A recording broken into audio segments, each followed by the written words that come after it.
अस्सलाम वालेकुम my YouTube family, कैसे हैं आप लोग। उम्मीद है सब ठीक होंगे। आज मैं आपके साथ शेयर कर रही हूँ बहुत ही सिंपल सी मज़े की हेल्दी और आसान सी रेसिपी। बेसन से बनाएंगे 1 कप बेसन से मज़ेदार खंडलियाँ, और इतनी परफेक्ट बनेगी, ना ही बहुत ज़्यादा हार्ड होगी और ना ही बहुत ज़्यादा इतनी सॉफ्ट कि टूट जाए। परफेक्ट रेसिपी है, बहुत मज़े के बनते हैं, चटपटे से मसाले वाले। ये देखें, मैं आपको एक तोड़ के दिखाती हूँ चम्मच से। और इसको बनाना इतना आसान है, मैंने बहुत सिंपल तरीके से आपको बताया है। इसको आप बनाएंगे, इतना चटपटा इसका मसाला बनेगा। ये देखें कितना सॉफ्ट, आपको अंदाज़ा हो रहा होगा। मैंने इसको चम्मच से तोड़ा है तो बिल्कुल भी हार्ड नहीं हुए अंदर से। खाने का तो उसको मज़ा आ जाएगा, अंदर तक इसके मसाला जाएगा।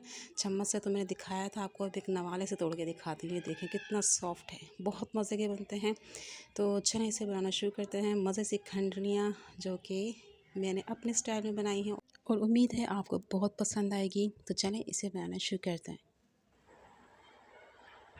अच्छा, तो यहाँ पे मैंने बेसन लिया है और 1 कटोरी बेसन लिया है, 1 कप के बराबर है। बड़ा वाला कप ले लें आप, इससे भी बहुत ज़्यादा बन जाते हैं। और ये इस बात का ख्याल रखें कि जब भी लें बेसन आप ताज़ा लें, अच्छा वाला बेसन होना चाहिए, फ्रेश बेसन लें, ठीक है। अब इसमें भी हम कुछ मसाले डालेंगे ताकि ये भी खंडलियाँ जो हैं हमारी अंदर से भी चटपटी बने।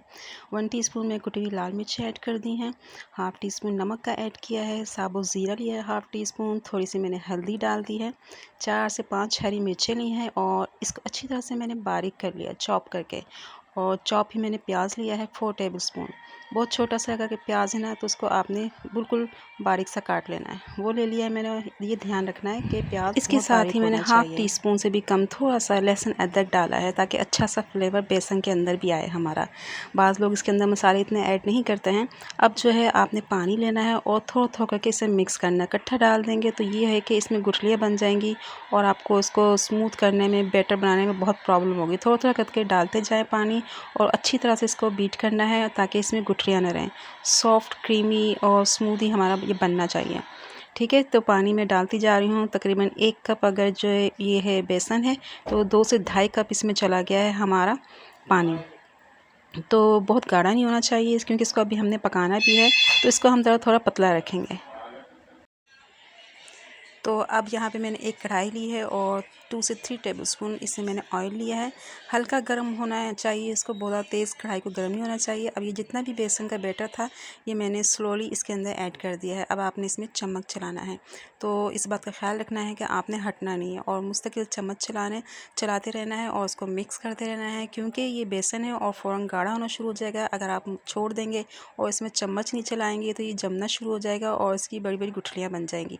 हमें चाहिए स्मूथ सा बैटर ताकि अच्छा सा मुलायम सॉफ्ट सी हमारी खंडलियाँ तैयार हो, ठीक है। इस तरह से आपने मिक्स करते रहना है। इससे ये होगा कि ये जमेगा नहीं और बहुत ही स्मूथ सा हमारा बैटर तैयार होगा।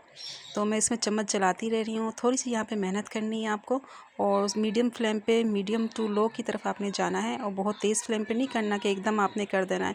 स्लो फ्लेम रखना है, इतना कि बस ये कुक होता रहे। तो अच्छी तरह से ये पक जाएगा तो बहुत अच्छा टेस्ट और फ्लेवर आता है हमारा स्लो फ्लेम पे अगर आप इसको पकाएंगे तो। ये बस इस तरह से हमें देखें, ये इस तरह से चाहिए गाढ़ा। अब यहाँ पे आपको एक स्टील की प्लेट चाहिए। प्लास्टिक के बर्तन में गर्म चीज़ कभी भी नहीं डाला करें, केमिकल्स होते हैं, बहुत नुकसानदेह होते हैं। तो इसको मैंने ग्रीस कर लिया था ऑयल से।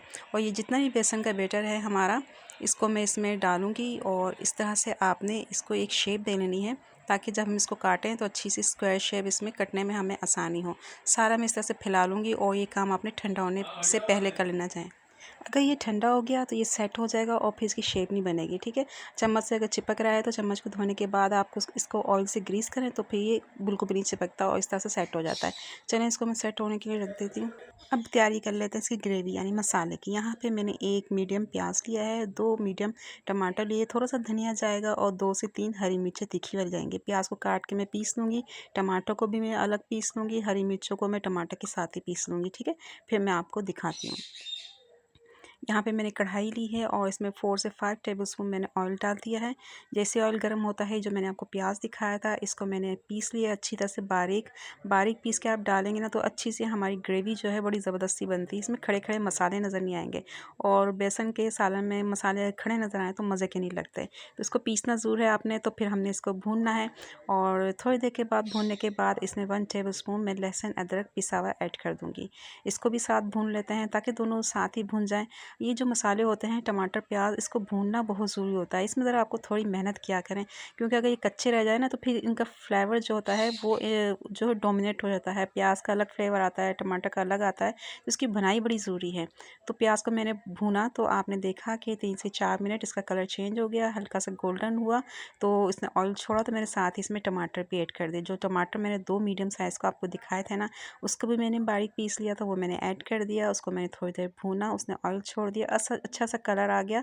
तो अब मैं इसमें स्पाइसेस ऐड कर रही हूँ। यहाँ पे मैंने ऐड किया है 1 टेबलस्पून कुटी हुई लाल मिर्चें, थोड़ा सा नमक ऐड किया है, नमक अपने टेस्ट के हिसाब से ऐड कीजिएगा, और 1 टीस्पून मैंने पिसी हुई लाल मिर्चें ऐड की हैं, कश्मीरी लाल मिर्च, और हाफ़ टी स्पून से भी कम हल्दी डाल दी है। हाफ़ टी स्पून इसमें गरम मसाला जाएगा, और 1 टेबलस्पून भर के मैं कुटा हुआ साबुत फ्रेश धनिया इसमें शामिल करूँगी। थोड़ी सी मैंने काली मिर्च ऐड की है इसमें। अब ये जो मसाले हैं इनको थोड़ा सा टमाटर के साथ ही भून लेते हैं, ताकि इनका अच्छा सा फ्लेवर भी इसमें आ जाए। तो 2 से 3 मिनट इसको मैं भूनूंगी। तो बहुत ज़बरदस्त सी खुशबू आ रही है मसाले की, और इसको भूनेंगे अच्छा सा कलर आने तक। इसने ऑयल छोड़ दिया है, थोड़ा थोड़ा बीच में आप पानी भी ऐड कर दें, ताकि जब मसाले अगर ड्राई होने लगते हैं ना तो फिर इसका फ्लेवर ख़राब हो जाता है, ये लगने का ख़तरा होता है। अब यहाँ पे मेरे पास दही थी 4 से 5 टेबलस्पून, अच्छी तरह से मैंने बीट कर लिया था, वो भी मैंने ऐड कर दी है। इससे हमारी अच्छी सी ग्रेवी बनेगी। और इसको ऐड करते वक्त मैंने फ्लेम जो है थोड़ा स्लो कर लिया था, ताकि दही हमारी फटे नहीं। दही को भूनने के बाद 1-2 मिनट, अब यहाँ पे मैं 2 से ढाई गिलास इसमें पानी का ऐड कर दूँगी। पानी ऐड करने के बाद मसाले को अच्छी तरह से मिक्स करते हैं। फ्लेम हाई करके मैं इसको एक बॉयल दूँगी। जब बॉयल आ जाएगा तो कम से कम आपने 10-15 मिनट, 10 से 12 मिनट इसको पकाना है, ताकि सारे मसाले हमारे यकजान हो जाए। यहाँ पे देखें 10 से 12 मिनट में ये तब तक हमारी ये सेट हो गई है। इसको मैं कट कर लेती हूँ। आप अपनी पसंद की जो भी शेप है, डायमंड शेप या चौकोर जो भी है, वो आप इसको कट कर लें। इसका ख्याल रखना है आपने कि बहुत ज़्यादा मोटी नहीं होनी चाहिए और ना ही बहुत ज़्यादा पतली होनी चाहिए। पतली होगी तो टूटेंगी, बहुत ज़्यादा मोटी होगी तो खाने में मज़ा नहीं आएगा, अच्छी तरह से इसमें ग्रेवी का जो जायका फ्लेवर नहीं जाएगा। तो ये देखिए मैं आपको दिखाती हूँ। ये देखें, ना ही बहुत पतली है और ना ही बहुत मोटी है, कितनी खूबसूरत लग रही है, कितने अच्छे स्क्वायर कट गए हमारे, रेडी हो गए हैं। इसी तरह ये मैं सारे काट लूँगी और फिर आपको दिखाती हूँ।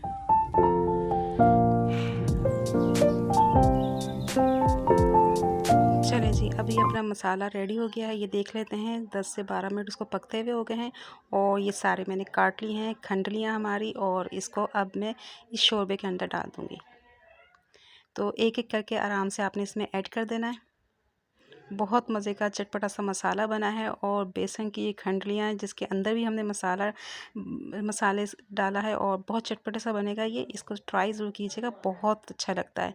तो आपने इस तरह से ये डाल लेना है, और 2 से 3 जो है इसको बॉयल देंगे हम, और स्लो फ्लेम पे, मीडियम फ्लेम पे ये पकता रहे। थोड़ी सी आखिर में कसूरी मेथी ऐड करूँगी। बेसन के साथ बहुत अच्छा टेस्ट आता है इसका। ये ऑप्शनल है, अगर आपको नहीं पसंद तो आप मत ऐड कीजिएगा। आखिर में इसमें थोड़ा सा गार्निश करेंगे धनिया के साथ, हरी मिर्च के साथ, और जब 3-4 बॉयल आ जाएंगे, थोड़ी देर ये पक लेगा, तो फिर मैं इसको कवर करके 5 मिनट के लिए दम पे रख दूँगी, ताकि सारा बेसन के अंदर इसका फ्लेवर चला जाए। तो 5 मिनट हो गए हैं, अब हमारी खंडियाँ तैयार हैं। ज़बरदस्त डिश हमारी तैयार हुई है। सिंपल सी चीज़ों से, घर के मसाले से ज़रूर ट्राई कीजिए। कुछ नया खाने का मूड हो और घर में कुछ भी ना हो, तो झटपट से आप ये रेसिपी बना लें। गर्मा गर्म चपाती के साथ जब आप खाएँगे, आपको मज़ा आ जाएगा। अगर आपको अच्छी लगी मेरी रेसिपीज़ को लाइक ज़रूर कीजिएगा, और मेरे चैनल को भी सब्सक्राइब कीजिएगा। फिर मिलेंगे इंशाल्लाह किसी अच्छी और नई रेसिपी के साथ। तब तक के लिए अल्लाह हाफ़िज़।